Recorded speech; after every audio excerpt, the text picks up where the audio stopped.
Hello and welcome to Western Perspective. This week has marked a significant and historic moment in relations between Australia and one of our closest neighbours, Indonesia. The establishment of the Indonesian Chamber of Commerce right here in Perth is a huge step forward in Australia's diplomatic and economic situation. Indonesia is the most populous country in the Southern Hemisphere, as well as being the largest economy in the south. We exchange thousands of students every year through the new Colombo Plan and have close security ties through the Lombok Treaty.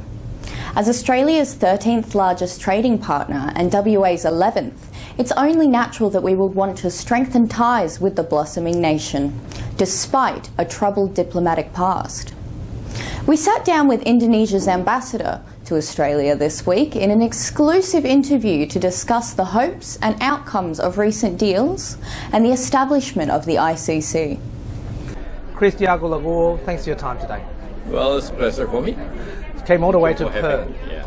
Welcome. Came all the way to Perth to make an announcement about the Indonesian Chamber of Commerce. To a certain extent, this is a new step despite the ongoing relationship between Australia and Indonesia. Yes, definitely yes, because with this undertaking we can see the enhanced role of the Indonesian community here in Western Australia for them to contribute and to participate in our joint effort to enhance further the already strong and robust relations between Indonesia and Australia, including also between Indonesia and Western Australia. There are ups and downs between both countries through different matters, but it has been strong overall. Is that right? Yes. I could convey to you with full confidence that the relations between Indonesia and Australia has never been better than before.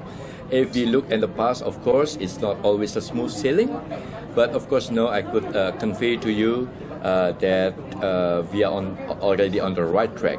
I mentioned in my speech before that at least there are three developments that need to be emphasized. First, of course, the elevation of the relations from comprehensive partnership to become comprehensive strategic partnership, and of course we have to remember also the successful visit of the President Jokowi back in February 2020, and of course the entry into force of the Indonesia-Australia Comprehensive Economic Partnership Agreement. Yeah.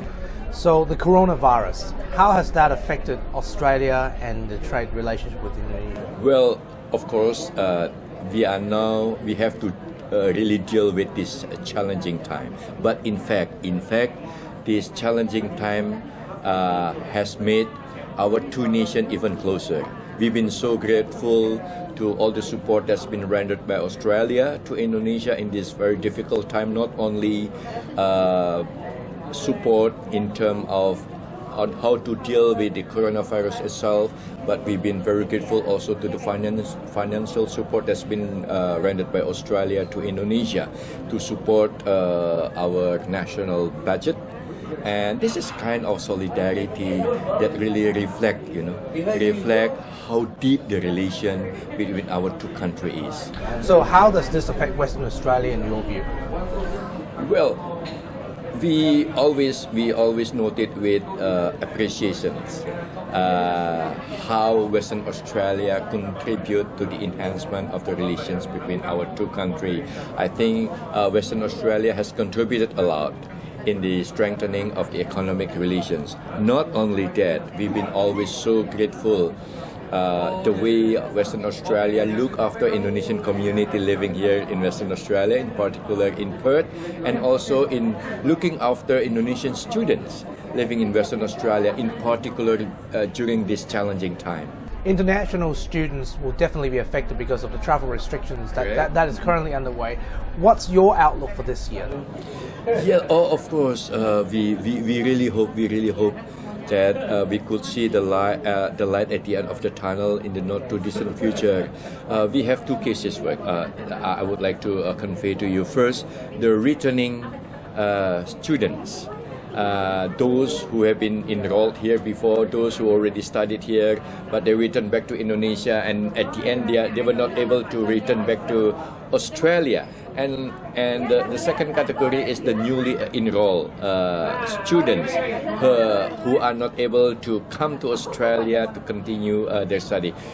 For parents in Indonesia, those who could afford to send their children to study in Australia, of course, their main expectation is for their children also to experience to live in Australia. So it's not a matter only of transferring knowledge that now you could easily do it through online education. But that's not the point. That's not the point, because parents who could afford to send their children to study to Australia, they want their children to experience also to live in Australia.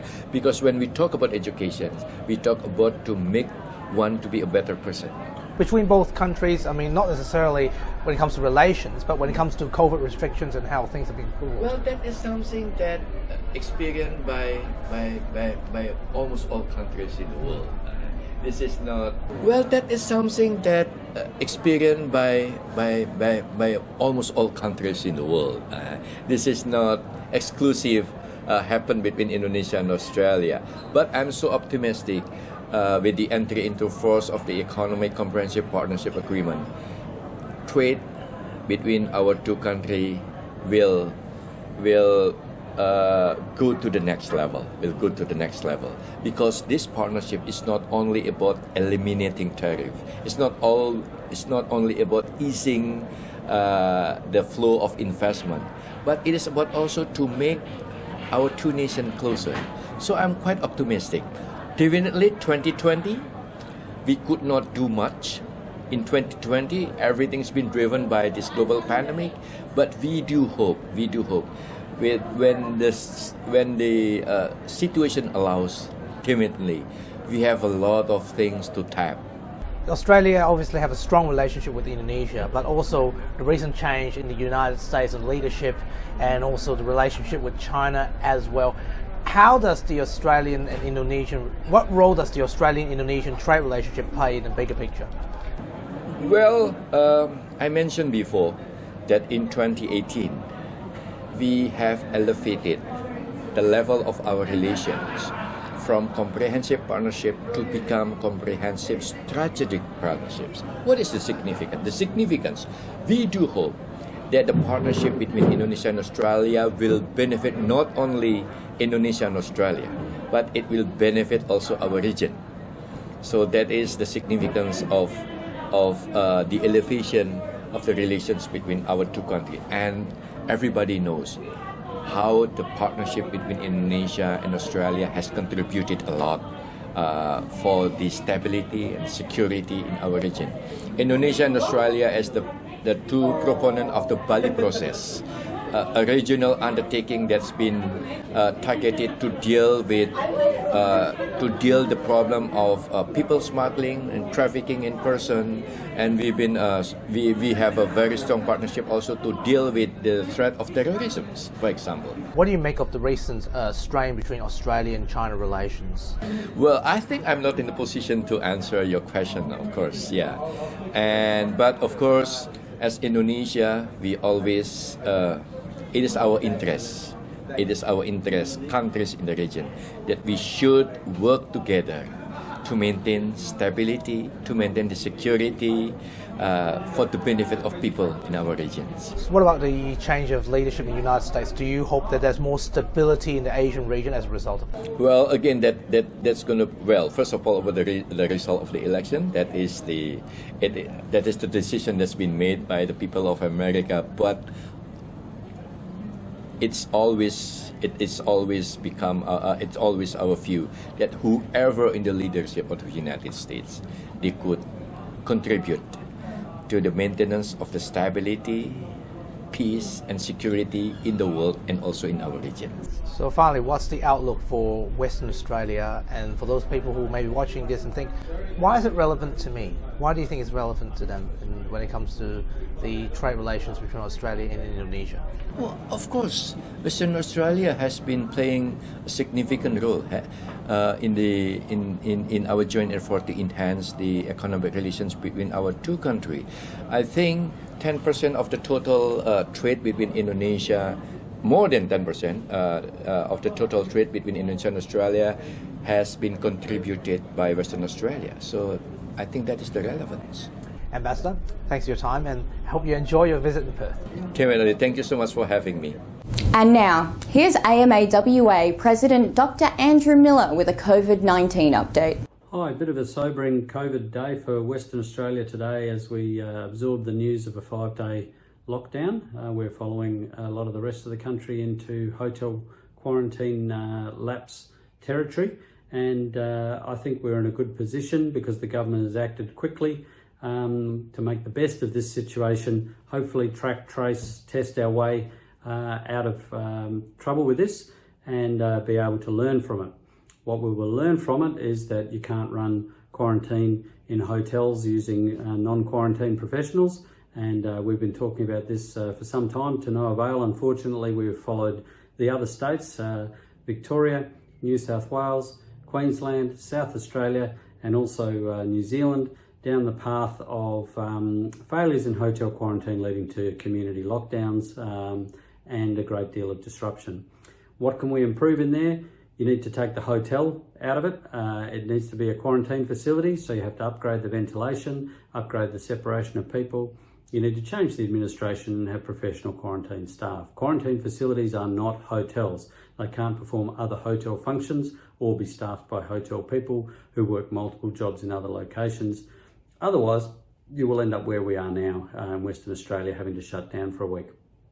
So we'll have a full conversation with the government about that and hope that they will listen to occupational physicians and hygienists and aerosol scientists, as well as the team from our own health department, who for the first time in their lives have found themselves trying to run a quarantine facility. No shame on anyone involved. The guard in particular, I'm sure, did a good job.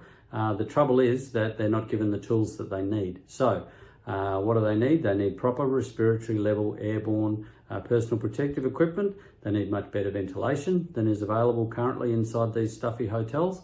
They need administrative arrangements where they're not working in other jobs, and they need daily testing, which is a little bit late to the party, having started apparently and incredibly only 2 days ago, and here we are 1 year into the outbreak. So we are where we are. We can't turn the clock back. We just hope that what we will learn from this episode is that we can track, trace and test our way out of an outbreak in Western Australia, and we hope that there will be some humility amongst the bureaucrats who are running the system, and that whoever's responsible there will accept advice from frontline people, from people who know what they're talking about, and will turn our quarantine system into something that is at world standard and not just something that gets by on a bit of luck. We saw recently that it was a bit voluntary. People could come and go as they pleased, and now we find that we may have had someone working as a driver at the same time that they were working in hotel quarantine. These are all things that your average business person would realise were risks for their business, and they just wouldn't let it happen. In my view, we need to focus on the future, we need to be optimistic, and we need to get on with the job that's before us and hope that we'll be able to get this under control. If it does turn out to be the B117 variant that it seems someone on the same floor as this guard had, it does transmit more easily. That's no surprise. This was all very predictable. We've been told this many times from overseas that it's very hard to control.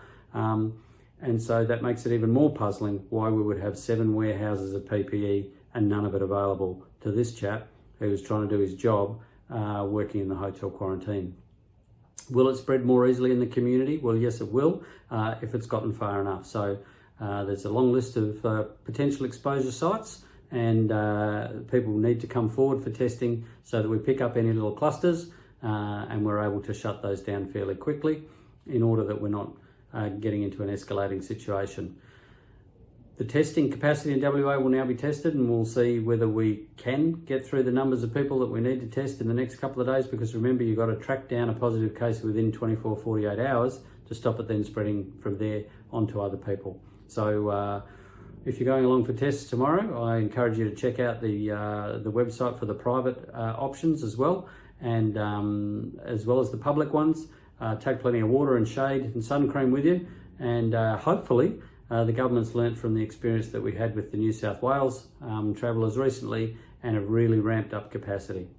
In the meantime, wear your mask. Hopefully you had time to get one, even though the campaign telling people to get them wasn't particularly convincing. But wear a mask if you're going out. Look on the internet for ways to make one for yourself if you haven't got one. And only leave the house for the 4 reasons that the government have given. Check on the vulnerable, look after your elderly, and stay safe. Thanks for your time. And that's all for this week. Nelson will be back again next time, but for now, it's back to you guys. Thank you and well done, Kit. And that's our weekly news and current affairs. For the latest at any time, go to our website, wamnews.com.au. Until next Sunday, from Sarah and myself, we wish you good health and good night. Catch ya.